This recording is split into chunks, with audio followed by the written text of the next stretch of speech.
Guys, what's the crack? Happy Tuesday. I want to talk to you 3 ways that a billionaire who I worked with, who taught me a lot about finance, a lot about investing, a lot about generating wealth. He taught me 3 ways to save more money, and I'm briefly going to chat to you about that today. Just remember, nothing you hear is financial advice. If you need help and you want to build a plan to retire early, book in through my website. But you know, there's nuance to everything that comes out of my gob, so don't take it as gospel or financial advice. Also, just ignore any scammers, and if you ever get a message off anyone offering you to make money for you, ignore it. Got off the phone there yesterday with a lady, unfortunately scammed out of a heap of money, and this is a weekly occurrence. So please warn your family, warn your friends, anything to do with cryptocurrency. If someone cold calls them, someone messages them out of the blue, they are 110% being scammed. Okay, so it's important. If you're dabbling in it, they've heard you talking about it, well, they're a little bit open to it, and then someone rings and they're a bit embarrassed to ask you about it, and then suddenly they're going buying Bitcoin on Binance and sending the Bitcoin to someone who's going to trade it for them, and really they're just sending it to an absolute scam. And it breaks my heart to see that. But anyway, let's stay on point. 3 ways that my billionaire coach taught me to save more money. Okay, now there's a difference between saving and investing. Okay, and for years Ray Dalio said savers are losers. And for years he was right, but I don't think that's the case right now. I think the way the world is now, it's going to favour savers. It's going to be good to have some money saved up, especially if we go into a deep recession later this year. You know, savings are critical, and regardless, everyone should have savings. But there's 3 specific vehicles that we should use to save in. Okay, and most people, especially me, before I understood finance and before I was able to be retired and have time on my terms, I saved in the wrong vehicles. Okay, so I saved 100% of my disposable income in cash, in the euro. Okay, and before that it was in the punt. And this is the worst savings vehicle that we have access to, for reasons that most of you guys here know of, but just in case anybody knew, let me try and get down here out of the wind a little bit. Might be a bit better down here. But because the euro bleeds value, if you follow me on Instagram, you'll see the little story I done yesterday talking all about the money system and how it fools you, and I even shared a graph of the euro. In the short history of the euro, it's lost over 50% of its value. 50% of its value, it's hemorrhaged in 20 years, guys. Like, it's absolutely incredible. And that just doesn't, like, people who don't understand how that works might say, okay, so I've lost half my money. No, baby, you have not lost half of your money. Your wealth over 20 years has been totally destroyed, exponentially. Okay, because this thing compounds on top of each other. Alright, so you haven't just lost half your money, you've lost a hell of a lot more than that, baby. And unfortunately most of us don't understand that, and that's why most of us get stuck in the system.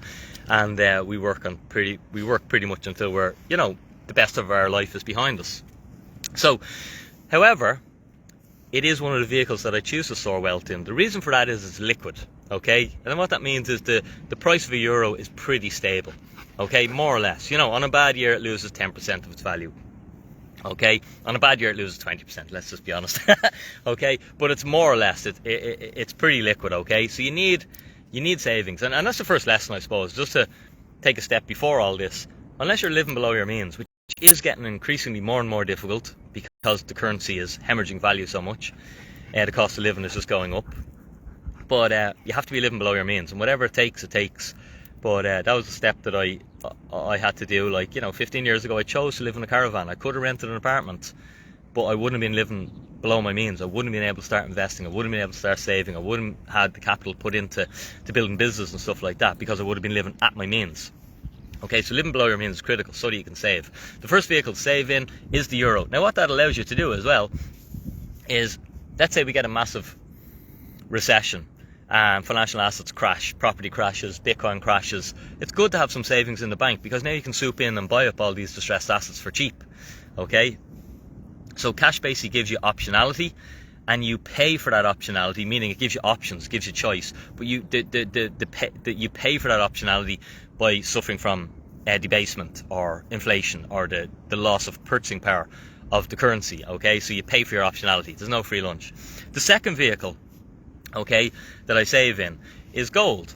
And the reason for that is, remember, I'm not talking about investing. Okay, savings is different. Savings is you're taking out the investment risk. Investment risk, there's a million different things can go wrong with investing. You know, there's so many different counterparties to have to trust. There's so many different human things. There's political risk, you know, There's risk of CEOs, there's employment risk, there's getting sued, there's, legislation change, and there's a million different things. There's competition, competitive risk, with investing. Okay, but this is saving, so it should be less risky. So the second vehicle of choice is gold. And you want to save in things that are hard. Okay, and what that means is they're difficult to produce. Now, property has always been a good investment, but the problem with property is because I didn't have much wealth, I couldn't get into that asset class. So although it would have been the best asset class to be in, it rules out all the normal people. It's only rich people who get access to it. Okay, like DJ Carey, and if it all blows up, you can just, jobs for the boys, put in a little note there, and sure, it all goes away. But that's the world we live in. Sometimes it's not what you know, it's who you know. Okay, but so I didn't have access to property, but I had access to gold, and gold is hard. Okay, so I save in gold, and gold is apolitical, which means it's not attached to politics. There's no counterparty risk with gold, zero counterparty risk. Unlike holding any stock, any equity, any bond, you've counterparty risk. So gold is just a savings technology, and gold has a track record, despite what you know about gold. And the reason you don't save in gold is because the propaganda machine will encourage you not to save in gold. Why? Because it will give you optionality. If you saved in gold over the last 20 years, every time you got your wages, instead of leaving them in the bank, you just transferred them into gold. Well, you'd probably be 20 times more richer right now if you'd done that. Okay, but most people aren't aware of that, and they save in euros, which hemorrhage value, whereas gold has retained its value, and gold has retained its value for about 5,000 years or more. This has been the vehicle to transport value across space, but not only across space, more importantly, across time. Okay, and prior to Bitcoin, gold was the best way of doing that, because land can be taken easier than the gold. Gold can be secured, but both gold and land pretty similar. But gold has the track record of being money for thousands and thousands of years. Okay, so that'd be my second vehicle of choice that I save in. I save in gold, and I convert some of my savings into gold. And savings is money that you have to define what savings are. Savings isn't like I'm saving up for the weekend. That's too short a time horizon. If I'm saving up for the weekend, I'll save in the euro. Okay, if I'm saving up for the decade, I'll think in gold. All right, but gold is more a longer term savings vehicle. And then the third vehicle of choice for me for savings, where I don't want to take on investment risk and I just want to own something that's super hard, is Bitcoin. Okay, and to me, Bitcoin has such asymmetry because Bitcoin is better than gold, it's better than physical property, it's better than classic cars, it's better than watches, it's better than collectibles, it's better than wines, it's better than every stock index there is, it's better than every stock there is, it's better than every company there is, because it doesn't have all of the investment risks, all of the little things that have to go right for that to work out. And if you look at stocks, stocks don't last 50 years. Some of them do, the very best do, but they don't last 100 years or 200 years. Okay, and that's why we need to do currencies, but gold does. Gold has a track record, and we understand Bitcoin and how it's set up. I don't see a reason why Bitcoin can't last 100 years. I don't see a reason why Bitcoin can't last 500 years. Okay, and that's why I save in Bitcoin, because I don't want to take on the investment risk. All right, and again, money that I park in Bitcoin, my time preference on Bitcoin savings is it's money that I don't need to touch for 4 years, because in the history of Bitcoin, it's only been 14 years, but the history of Bitcoin, every 4 years, the thing reprices. Okay, and when you understand the technology, you understand the halving and the issuance, you'll understand why that's predictable and guaranteed.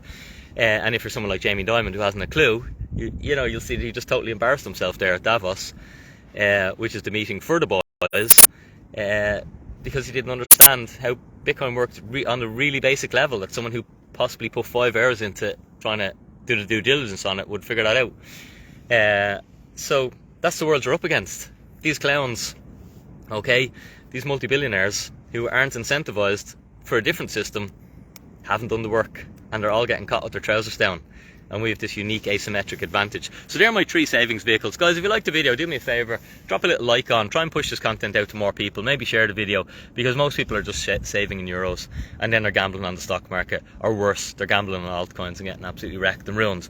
But when you actually understand how to save, okay, you can take away all the risk, because saving shouldn't have risk. Saving shouldn't have the risk of investing. Investing and saving are very different things when you understand how to do them. And full disclosure, I do both. I invest and I save.